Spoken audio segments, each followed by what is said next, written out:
Welcome to my channel.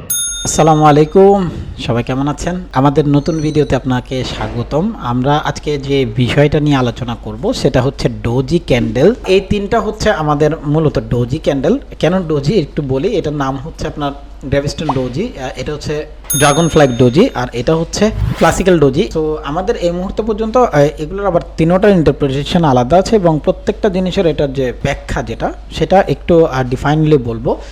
গ্রেভিস্টোন doji যেটা, সেটার নাম বাংলা যদি করি তাহলে এটা হচ্ছে কবর ফলক যেটাকে আমরা বলি, অর্থাৎ কবরের মধ্যে যে পাথরের খোদাই করা যে নামগুলো থাকে, বিশেষ করে এটা খ্রিস্টানদের ইয়াতে থাকে। সো এইখানে যদি আমরা একটু খেয়াল করি তাহলে এটাকে কবর ফলকের মতো আপনার মনে হবে। এখানে নামগুলো থাকে, এখানে প্রত্যেকটা জিনিস আমরা যারাই কবরে গিয়েছি তারাই মোটামুটি জানি।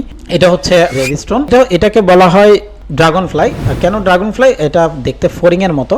আমরা বেশিরভাগ লোকই আসলে ফড়িংকে চিনি, এটা দেখতে ফড়িংয়ের মতো, সে কারণে এটা মাথা উপরের দিকে থাকে সেজন্য। আর এটা হচ্ছে ক্লাসিক্যাল ডোজি, আমরা যেটা নর্মালি ডোজি হিসেবে দেখি সেটাই। এখন ফ্যাক্টর হচ্ছে প্রত্যেকটা ডোজির একটু বর্ণনা দিই কীভাবে কী হয়। যে গ্রেভিস্টোন ডোজি, এটার দিকে যদি একটু তাকাই তাহলে আমরা দেখতে পাবো প্রাইস এখানে ওপেন হয়। এখানে ওপেন হওয়ার পরে প্রাইস বায়ার মার্কেটকে টেনে একেবারে এইটুক পর্যন্ত নিতে নিতে নিতে নিতে নিতে খুবই অ্যাগ্রেসিভলি মার্কেটকে এই পর্যন্ত উঠায়। এরপরে সেলার অ্যাক্টিভ হয়। এতক্ষণ পর্যন্ত যে তাড়াহুড়া নিয়ে বায়ার এটাকে উঠিয়েছিল, সেলার ওটাকে এক নিমিষে ধ্বংস করে এবং একদম উপর থেকে নিচে একে বাই থ্রু একদম নিচে ফেলে দেয় এবং যেখানে ওপেন করেছিল ঠিক ওইখানেই তাকে ক্লোজ করায়। এখন ফ্যাক্টর হচ্ছে এখানে আসলে বিশাল একটা ব্যাপার আমাদেরকে মাথায় রাখতে হবে। যখনই মার্কেটে ডোজি আসে, খুব খেয়াল করবেন জিনিসটা, মার্কেটে যখনই আপনার চোখে ডোজি পড়বে, হোয়াট এভার ইট ইজ, এটা গ্রেভিস্টোন ডোজি হোক, এটা ড্রাগন ফ্লাই ডোজি হোক, আর এটা ক্লাসিক্যাল ডোজি হোক, তিনোটার ইন্টারপ্রিটেশন একটা জিনিস কমন, সেটা হচ্ছে এখানে প্রচণ্ড লেভেলের একটা টাগ অফ ওয়ার হয়। কেন?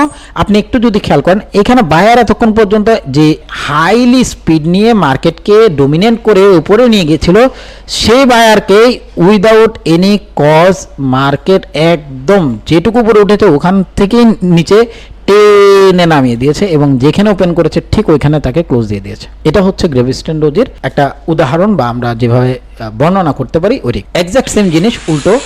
এটা হচ্ছে এইখানে আমরা যদি ড্রাগন ফ্লাই দিকে তাকাই, ওপেন হয়েছিল এখানে, প্রাইস সেলার একদম মার্কেটকে নামাতে নামাতে নামাতে নামাতে অনেক স্পিডে হয়তো নামায়নি, কিন্তু যেটুকু তার পাওয়ার ছিল, যেটুকু সে পেরেছে, যেটুকু তার মধ্যে ছিল, সে প্রত্যেকটা জিনিস আপনার অ্যাপ্লাই করতে করতে করতে করতে প্রাইসকে এ পর্যন্ত নিয়ে আসে।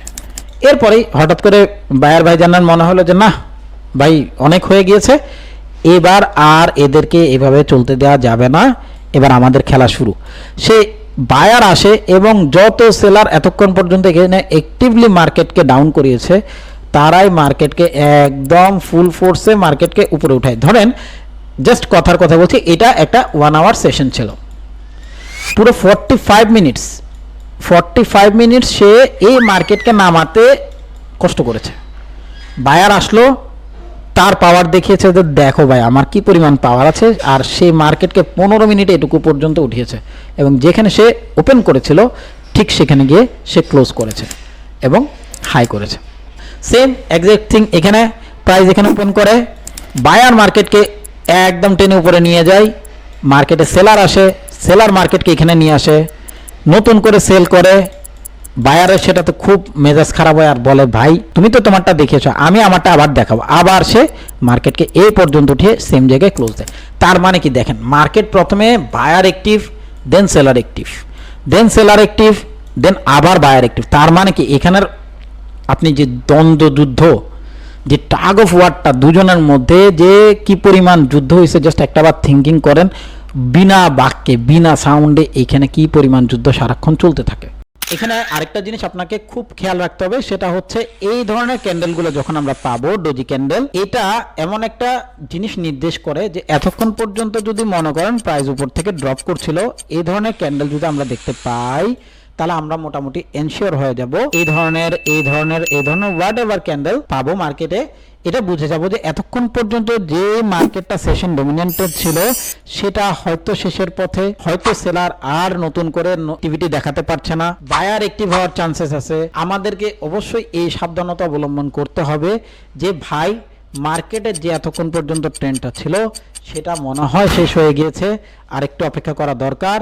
আমরা আমাদের পরবর্তী স্টেপটা কি হয়, অর্থাৎ বায়ার এবং সেলারের যে দ্বন্দ্ব যুদ্ধ সেটা হওয়ার পরে সে যে ধরনের ডিসিশন মার্কেটকে দেবে, মার্কেট আলটিমেট সেদিকে যাবে। একইভাবে মার্কেট যদি নিচ থেকে উপরের দিকে থাকে, মার্কেটে যদি এই ধরনের ক্যান্ডেল, এই ধরনের ক্যান্ডেল বা এই ধরনের তিনোটা যে কোনো একটা ক্যান্ডেল আমাদের চোখে পড়ে, তাহলে আমাদের অবশ্যই সাবধানতা অবলম্বন করা উচিত নতুন করে বাই করার ক্ষেত্রে, যে ভাই পরবর্তী যে বাই আমি করতে যাচ্ছি সেটা আসলে কতটা প্রুফফুল হবে।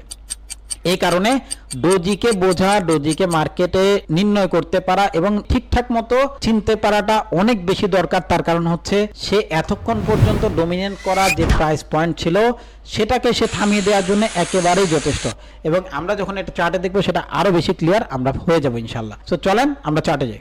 ওকে, আমরা এখন চার্টে দেখব পুরো জিনিসটাকে। আমরা সবার আগে একটা জিনিস সম্পর্কে জেনে নিই, সেটা হচ্ছে মার্কেট ডোজি তখনই কাজ করবে যখন সেটা একটা সলিড ট্রেন্ডের মধ্যে থাকবে। আমরা আগেও বলেছি, এখনো বলছি, মার্কেট ডোজি তখনই কাজ করবে সে হয় কোন একটা সলিড সেল ট্রেন্ডে থাকবে অথবা সলিড কোন একটা বাই ট্রেন্ডে থাকবে।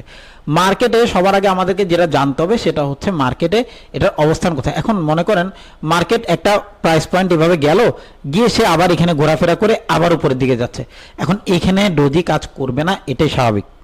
ওকে, এই জিনিসটা আমাদেরকে সবার আগে একদম ক্লিয়ার মাইন্ডে জানতে হবে। সো আমরা যখন উপরের দিকে যাচ্ছি আমরা দেখতে পাচ্ছি এখানে একটা ক্লিয়ার কাট একটা ট্রেন্ড আছে, এরপরে ডোজি আসলো, এরপরে প্রাইস কি করলো দেখেন নিচে চলে আসছে। আচ্ছা, এখানে আমরা একটা ডোজি পেয়েছি, যেহেতু রিভার্সাল, এখন ফ্যাক্ট হচ্ছে এটার সাথে এটা কি ছিল, এটা সেল সাইড ছিল, সে সেল সাইডে রিয়েক্ট করেছে, সেজন্য মার্কেটকে আরো ড্রপ করেছে। আমরা পরের চার্টে যাব। এখানে আমরা একটু যদি খেয়াল করি, দেখেন প্রাইস উপরের দিকে যাচ্ছে যাচ্ছে যাচ্ছে যাচ্ছে যাচ্ছে, এখানে মার্কেট থেমে গেল, তারপরে নিচে আসার পরে এখানে আমাদেরকে সেম ধরনের একটা ডোজি দিয়েছে, যেটাকে আমরা গ্রেভিস্টোন ডোজি বলে জানি সেটা। এরপরে মার্কেট কি করলো দেখেন, একদম সলিড লাইনে পাঁচটা সেশন সে ডোমিনেট করেছে মার্কেটকে ড্রপ করানোর জন্য। এরপরে আমাদের এখানে আর কোনো সেরকম ডোজি নেই, এখানে একটা ডোজি আসছে, দেখেন এটা প্রথমে প্রাইস ড্রপ করলো, প্রাইস ড্রপ করে উপরে যাওয়ার চেষ্টা করেছে, দেন নিচে আসছে, এখানে ডোজি দেখা দিয়েছে, এরপরে প্রাইস উপরের দিকে গিয়েছে। কেন? প্রাইস একটা ডিসিশন মেকিং এর জন্য সময় নেয়, সে সময়টুকু তাকে দিতে হবে। প্রাইস সাপোর্ট রেসিস্ট্যান্সের মধ্যে গিয়ে যদি আপনি কোনো ডোজি পান, স্পিনিং টপ পান, সেটা অনেক বেশি কার্যকর হয়ে যাবে যখন এটা কোনো একটি কনফ্লুয়েন্স লেভেলের সাথে গিয়ে পড়বে। সেটা সাপোর্ট রেসিস্ট্যান্স যে শুধু লাইন সাপোর্ট বা জোনের মধ্যে পড়বে তা না, এটাকে ট্রেন লাইনের মধ্যেও পড়তে পারে, ঠিক আছে? সো ওইখানেও আপনার এটা কাজ করবে, এটা খুব স্বাভাবিক। এগুলো নিয়ে আমরা পরবর্তীতে আসতেছি খুব তাড়াতাড়ি ইনশাল্লাহ। এই ছবিতে যদি আমরা একটু তাকাই তাহলে এখানে আমরা কি দেখতে পাবো, এখানে আমরা দেখতে পাচ্ছি প্রাইস একই জায়গায় কনসোলিডেট করেছে। দেখেন প্রাইস, এটাকে আমরা কনসোলিডেশন এরিয়া বলি। এইসব জায়গায় কখনো ডোজি কাজ করবে না, এটা ডোজি হোক, এটা আপনার স্পিনিং টপ হোক, এইগুলো কখনো এইসব জায়গায় কাজ করে না। তার কারণ হচ্ছে এটা একটা ইনডিসিসিভ এরিয়া। দেখেন ক্যান্ডেল ইনডিসিশনের কখন, যখন প্রাইস মুভ আপসাইড থাকবে, যখন প্রাইস মুভ ডাউনে থাকবে। কিন্তু এই ধরনের এরিয়াগুলোতে আপনি যদি নিজে অলরেডি ইনডিসিসিভ একটা কনসোলিডেট এরিয়ার মধ্যে ঘুরছে, সেখানে যদি আপনি আবার ইনডিসিশন একটা ক্যান্ডেলের সাথে নিজেকে রিলেট করতে যান, এমন একটা অপরচুনিটি আপনি গ্র্যাব করতে যাচ্ছেন যেটা সে আপনাকে ভুল দেখাতে পারে। লাইক আমরা একটু খেয়াল করব, দেখেন আমরা এই যে কনসোলিডেট যে এরিয়াটা, আমরা যদি এটার দিকে একটু তাকাই, দেখেন প্রাইস প্রথমে কি করলো, এখানে আসলো, এখানে এসে আমরা একটা ডোজির মতো পাচ্ছি, এটা 100% ডোজি না, আমাদের ডোজি পেয়েছে এইখানে দেখেন। আচ্ছা, এখানে আপনি এটাকে কি বাই ধরবেন না এটাকে আপনি সেল ধরবেন? কারণ প্রাইসটা যদি আমরা, এটা আমি সেশন ধরলাম 1 আওয়ারের, জাস্ট থিঙ্ক করলাম যেটা 1 আওয়ার সেশন। এখন 1 2 3 4 করে এখানে প্রায় 26 থেকে 27, মানে পুরো একদিন সে এখানে ছিল। 4 ঘন্টার হলে এটা অনেক লম্বা সময় হয়ে যাবে, একদিনের হলে তো অনেক লম্বা সময় যাবে, প্রায় 1 মাস একই জায়গার ভিতরে সে ঘোরাফেরা করতেছে। আপনি ডিসিশন কি নেবেন? আপনাকে ডিসিশন তখনই নিতে হবে যখন সেটাকে ব্রেক করবে, এরপরে গিয়ে এসব জায়গায় এগুলো কাজ করবে। তার কারণ হচ্ছে এ নিজেই রিভার্সাল সাইন মেক করাই তখন যখন সে কোন একটা ট্রেন্ডের সাথে থাকবে।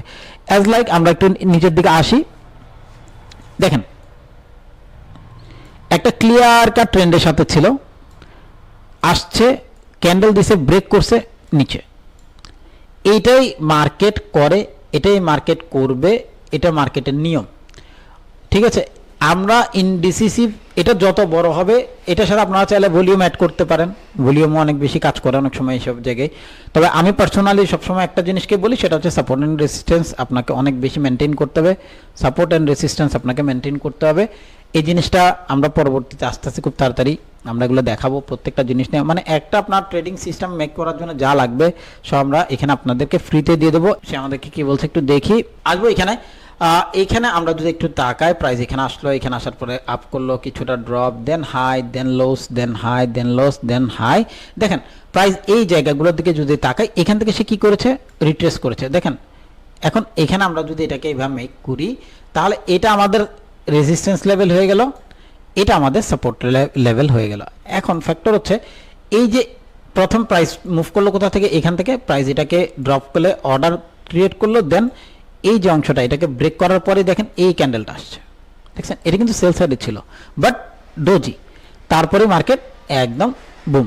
এখন এই যে ব্যাপারগুলো এগুলো আপনাকে সময়ের সাথে প্রত্যেকটা জিনিস আপনাকে দেখতে হবে। এটা একদম ক্লাসিক্যাল ডোজি, এটা ক্লাসিক্যাল ডোজি, এটাও ক্লাসিক্যাল ডোজি। তবে এগুলো তখনই কাজ করবে যখন কোনো একটা সলিড ট্রেন লাইনের সাথে কাজ থাকবে, ঠিক আছে। দেখেন সলিড ট্রেন লাইন এখানে দিল, সে পরে কোনো ক্যান্ডেল করেনি, নাই, আসলো পরের ক্যান্ডেল করলো, দেখেন প্রিভিয়াস যে ক্যান্ডেল বা এই ক্যান্ডেলের হাইকে ভাঙার পরে মার্কেট কি করলো, উপরের দিকে চলে গেল, ঠিক আছে। এই যে জিনিসটা এখানে দেখেন, এখানে কিন্তু প্রাইসটা কাজ করেনি, কেন করেনি, তার কারণ হচ্ছে সে একটা কনসোলিডেটেড এরিয়ার ভেতরে আছে। আপনাকে এই জিনিসগুলো সম্পর্কে জানতে হবে, কোনটা কনসোলিডেটেড এরিয়া, কোনটা রান, কোনটা রিট্রেস, প্রত্যেকটা জিনিস সম্পর্কে আপনাকে জানতে হবে এখানে ইন্ডিভিজুয়ালি। আমরা প্রত্যেকটা জিনিস আপনাদেরকে জানাবো ইনশাল্লাহ খুব তাড়াতাড়ি। আসলে সবগুলো ভিডিও একসাথে আনা সম্ভব না, আর একসাথে ভিডিও আনলে দেখা যাবে কোয়ালিটি মেনটেন করা পসিবল হচ্ছে না, ওই জন্য আসলে আমাদেরকে এগুলো একটু সময় নিয়ে করতে হচ্ছে বা করব। Thank you.